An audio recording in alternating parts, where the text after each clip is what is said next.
Let me tell you a story that still haunts the streets of Lagos. A story of 4 young girls who learned too late that not all glitter is gold. Farida woke in darkness, her wrists burning from tight ropes. The concrete floor was cold beneath her. Somewhere in the distance, a girl screamed. Then silence. Heavy, suffocating silence. Her mind raced back through the past 3 months. How had it come to this? They had only wanted what every young girl wants, to shine, to be noticed, to matter. If only we had known, Farida whispered into the darkness, tears streaming down her face. Heavy footsteps echoed in the corridor outside. Keys jangled. The metal door groaned open, and a man's silhouette filled the doorway. Farida, he said coldly. Your turn has come. But let me take you back. Back to where it all began, 3 months before that terrible night. Farida, Bimbo, Nkechi, and Edeora arrived in Lagos with dreams dancing in their eyes. They were best friends from the same small town, tired of watching others live the glamorous life on social media while they struggled. This December, we will blow. Bimbo had declared, using the slang for making it big. No more watching from the sidelines. They had saved every naira, borrowed from relatives, and promised to return home as successful women. Their suitcases were light, but their ambitions were heavy. As they walked down a busy Lagos street, overwhelmed by the noise and traffic, a sleek black SUV slowed beside them. The tinted window rolled down smoothly. A beautiful woman with perfect makeup smiled at them like a fairy godmother. Lost, my dear girls? She asked sweetly. The woman introduced herself as Madam Sola, CEO of an exclusive women's empowerment network. She wore expensive jewelry that caught the sunlight, and her perfume smelled like money itself. I help young women like you reach their full potential, Madam Sola explained, her voice smooth as honey. I can see you girls have something special. Beauty, confidence, ambition. The girls exchanged excited glances. This was exactly the opportunity they had been praying for. Madam Sola offered them accommodation in a luxury apartment and promised to connect them with wealthy clients who needed elegant companions for business events. Nothing inappropriate, she assured them with a motherly smile. Just dinner parties, youth gatherings, social events. You'll be well paid. Before they left her office, Madam Sola handed them contract forms. Just a formality, she said. Sign here. And remember, absolute secrecy. This is an exclusive network. The apartment Madam Sola provided took their breath away. Marble floors, floor-to-ceiling windows, a view of the Lagos skyline that made them feel like queens. We've made it. Nkechi screamed, jumping on the plush white couch. The next morning, designer dresses arrived. Not just 1 or 2, but boxes and boxes of beautiful clothes, shoes, and accessories. Each girl received everything in her exact size. How did she know our measurements? Edeora wondered aloud. Who cares? Bimbo laughed, twirling in a red dress. We are living the dream. That evening, as they prepared for their first event, an older woman from the neighboring apartment stopped Farida in the hallway. She looked around nervously before whispering, "Be careful with that Madam Sola. Her girls never stay long." Before Farida could ask what she meant, the woman hurried away. Madam Sola's instructions were clear: accompany the wealthy men to an exclusive club, smile, be charming, and most importantly, ask no questions. These are important people, she warned. Discretion is everything. What happens at these events stays at these events. The club was unlike anything the girls had ever seen. Crystal chandeliers, private rooms, champagne flowing like water. The men were older, powerful-looking, wearing expensive suits and heavy gold watches. Farida felt uncomfortable as one man placed his hand on her lower back, but she remembered Madam Sola's warning about professionalism. The night seemed to be going smoothly until Bimbo excused herself to find the restroom.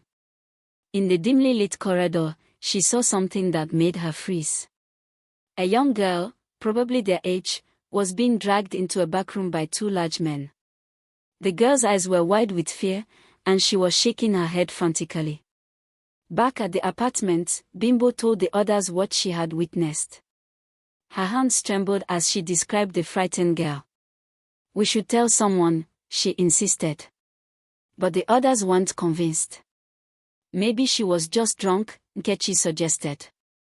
"These clubs are wild. You probably misunderstood what you saw." Besides, Edeora added, "Madam Sola has been nothing but kind to us. Why would she be involved in anything bad?" Farida wanted to believe Bimbo, but she also didn't want to lose this opportunity over a misunderstanding. The next morning, their debate was forgotten. Madam Sola arrived with envelopes containing their first payment. When they opened them, the girls gasped. The amount was 3 times what she had promised. More money than they had ever seen in their lives. "Well done, my beautiful girls," Madam Sola smiled. "This is just the beginning." The money kept coming, and with it, their social media presence exploded. Designer bags, expensive wigs, professional photo shoots, the girls documented everything online. From village girls to Lagos big girls, their captions boasted. Comments flooded in, "Goals. How can I be like you? Where do you get your money?" New phones appeared. More clothes. Invitations to exclusive parties. The girls began to believe they had truly made it, that they were smarter than everyone who said Lagos would chew them up and spit them out. But then a post appeared in a Lagos gossip blog, "Missing, Joy Okafor, last seen attending yacht party organized by Elite Social Network." The post included a photo. It was the frightened girl Bimbo had seen being dragged away. "That's her," Bimbo whispered, showing the others. A chill ran through the room, but they quickly dismissed it. Coincidence? Lagos was a big city. People went missing all the time. The whispers online grew louder. More girls were reported missing. Someone created an anonymous Twitter thread connecting all the disappearances to Madam Sola's network. Farida couldn't sleep. She scrolled through the post late at night, her stomach twisting with each new revelation. Former employees described a trafficking operation disguised as a modeling agency. "We need to leave," Farida told the others at breakfast. But Kechi shook her head firmly. "It's just jealousy. Haters always come for successful women. If Madam Sola was doing something wrong, wouldn't the police have arrested her by now?" "We've signed a contract," Edora reminded them. "We can't just leave." That afternoon, Madam Sola called Farida. Her voice was no longer warm and motherly. "Come to my office," she commanded. "Alone?" Farida's hands shook as she ended the call. Madam Sola sat behind her enormous desk, fingers stippled, watching Farida with cold eyes. The motherly warmth had completely vanished. "I hear you've been having doubts," Madam Sola said softly, but her tone carried a threat. "No, Ma," Farida lied quickly. "I'm grateful for everything you've done for us." Madam Sola stood and walked slowly around the desk. "Let me be very clear, Farida. Loyalty is everything in my business. The girls who stay loyal live beautiful lives. But those who betray me..." She paused, letting the silence speak. "They always regret it." Farida felt ice spreading through her veins. "Do we understand each other?" Madam Sola asked. "Yes, Ma," Farida whispered. 2 days later, Farida tried to check her bank account. A message appeared, "Account frozen pending investigation." Her blood ran cold. She knew who was behind it. Farida rushed to Madam Sola's office, panicking about her frozen account. She needed that money to send home to her sick mother. Madam Sola smiled calmly and pulled out the contract Farida had signed without reading carefully. She pointed to a clause in tiny print. "You see here. You signed over your branding rights, your social media presence, and earnings management to me. Everything you make comes through me. If you displease me, the money stops. But that's not fair. Farida protested. Fair? Madam Sola laughed coldly. You wanted the easy life, didn't you? Everything has a price, my dear. That evening, Edeora returned from an event visibly shaken. A client had made disturbing requests, demanding she do things she wasn't comfortable with. When she refused, he became aggressive. He said Madam Sola promised him anything he wanted. Edeora sobbed. He threatened me. The girls finally realized they were trapped. 2 nights later, a hotel security guard found Edeora unconscious in a corridor. She had been drugged. When the girls tried to visit her in the hospital, Madam Sola blocked their way. Edeora broke the rules, Madam Sola said coldly, her mask finally completely off. She embarrassed a very important client. This is the consequence. What happened to her? Bimbo demanded, her voice shaking. She's being taken care of. That's all you need to know. Madam Sola's eyes were like stone. And if any of you try to see her, you join her. The girls stood frozen, finally understanding the depth of their mistake. Later, Nkechi whispered, we are not models or companions. We are prisoners. And Edeora. Farida couldn't finish the sentence, but they all knew. Their friend was in grave danger, and they were powerless to help her. The apartment that once felt like a palace now felt like a cage. While Madam Sola attended a business meeting, Nkechi made a dangerous decision.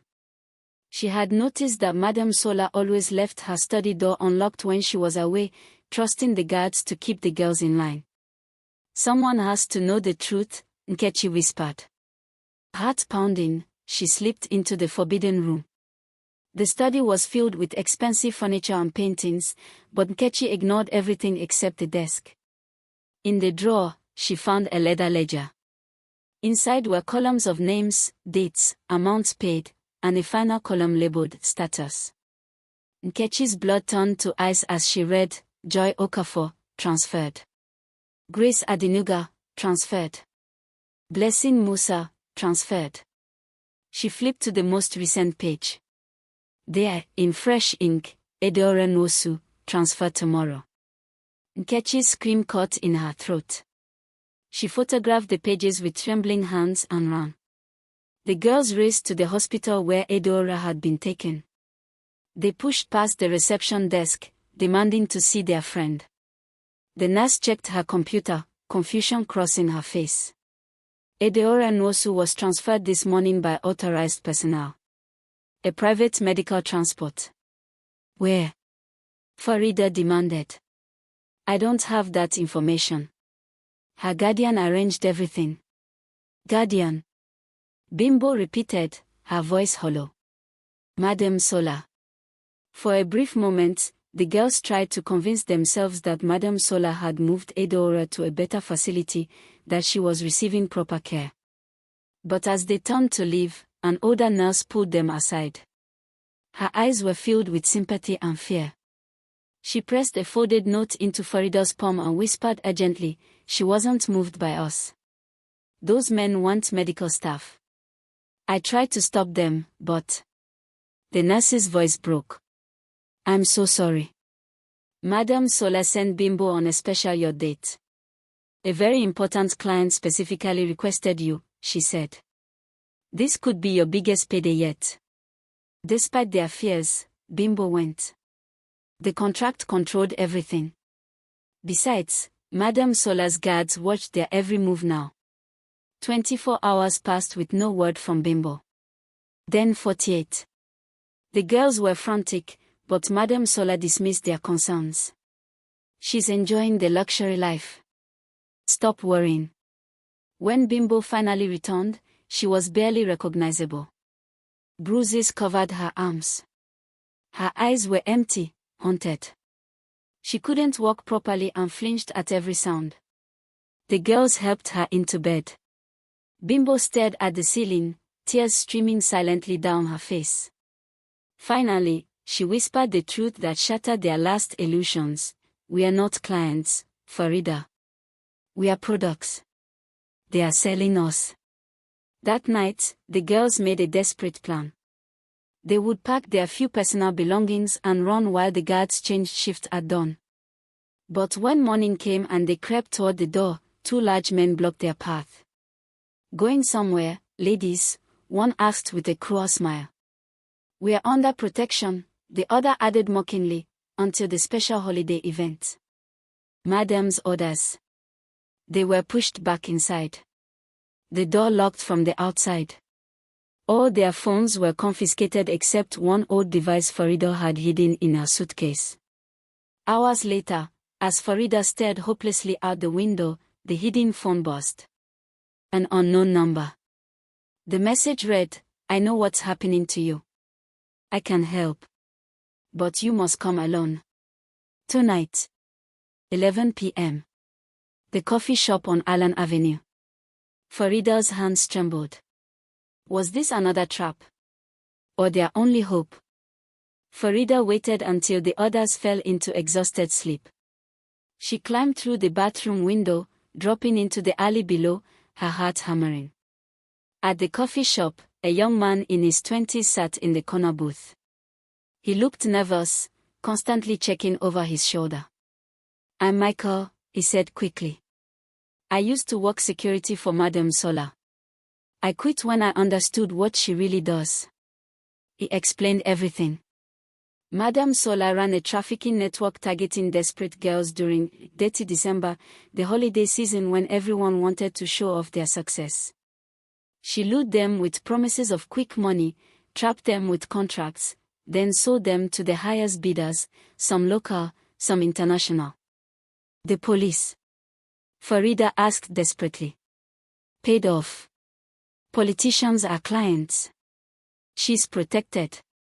Michael slid a flash drive across the table. Everything is here. Names, transactions, locations. Evidence. But Farida. His face went pale. They know I'm talking to you. The next morning, Farida showed the others the flash drive. For the first time in weeks, they felt a spark of hope. This evidence could bring Madam Sola down. They decided to bypass corrupt Lagos police and go to a federal officer Michael had mentioned. Officer Ibrahim had a reputation for being honest, for actually caring about justice. Officer Ibrahim listened to their story with a sympathetic face. He promised to launch a raid on Madam Sola's operation immediately. You girls are very brave, he said. Stay hidden. I'll contact you when it's safe. The girls spent 2 days in a cheap hotel, barely eating, jumping at every sound. They waited for news of the raid. Instead, Madam Sola called. Thank you for the flash drive, my dear girls, she said sweetly. Officer Ibrahim is an old friend. We do business together regularly. The phone slipped from Farida's hand. They had been betrayed again. Madam Sola summoned all 3 remaining girls to her office for what she called a final briefing. They had no choice but to go. Her men were already waiting outside their hotel. The office felt different now. Colder. More menacing. Madam Sola's friendly mask was completely gone. Betrayal has consequences, she began, walking slowly around them like a predator circling prey. I've built this business on trust and discretion. You girls have violated both. She snapped her fingers. 2 large men grabbed Bimbo, who was still weak from her yacht ordeal. No. Farida screamed, lunging forward. But more men appeared, holding Farida and Kechi back. Let this be a lesson, Madam Sola said coldly as Bimbo struggled and cried. In my world, there are only 2 types of girls, those who obey and profit, and those who resist and disappear. Bimbo was dragged toward the black SUV outside, her screams echoing through the building. That night, Nkechi couldn't take it anymore. While the guards played cards in the living room, she quietly opened the bedroom window. We have to run, she whispered to Farida. Now or never. Nkechi went first, climbing down the drainage pipe. But the metal was old and rusty. It groaned loudly under her weight. What was that? A guard shouted. Nkechi jumped the last few feet and ran. 2 men burst from the apartment building, chasing her through the dark streets. Farida watched in horror from the window as they tackled Nkechi to the ground. Farida grabbed her hidden phone and slipped out the front while the guards were distracted. She hid under a delivery truck parked outside, holding her breath. Above her, she heard one guard on his phone. We got the second one. Bring her to the warehouse with the others. What about the last one? We'll find her. She can't hide forever. But they did find her. 2 days later, starving and exhausted, Farida was caught stealing food from a market. The vendor called security, and Madam Sola's men were there within minutes. Now we return to where our story began. Farida in that dark warehouse, wrist-bound, hearing the distant cries of other girls who had been taken before her. As her eyes adjusted to the darkness, she saw shapes huddled in corners. Young women, some barely teenagers, all trapped in this nightmare. On the cold floor near her feet, something glinted in the dim light. Farida's heart broke as she recognized it, Adora's silver bracelet, the one her grandmother had given her. Adora. Farida called out into the darkness. A weak voice answered from the far corner. Farida. Is that you? They had found each other again, but not in the way they had prayed for. The warehouse door opened and Madam Sola entered, followed by several well-dressed men and women. They looked like successful business people, the kind you'd see at fancy restaurants. But their eyes were cold as they examined the girls like merchandise. Madam Sola held a clipboard with a new ledger. Farida could see the title from where she sat, Export December 24th. Her name was on it. So were Nkechi's, Bimbo's, and Adora's. Along with 12 other girls. These are the premium selections, Madam Sola announced to her clients. Young, beautiful, educated. They'll adapt well to their new locations. New locations.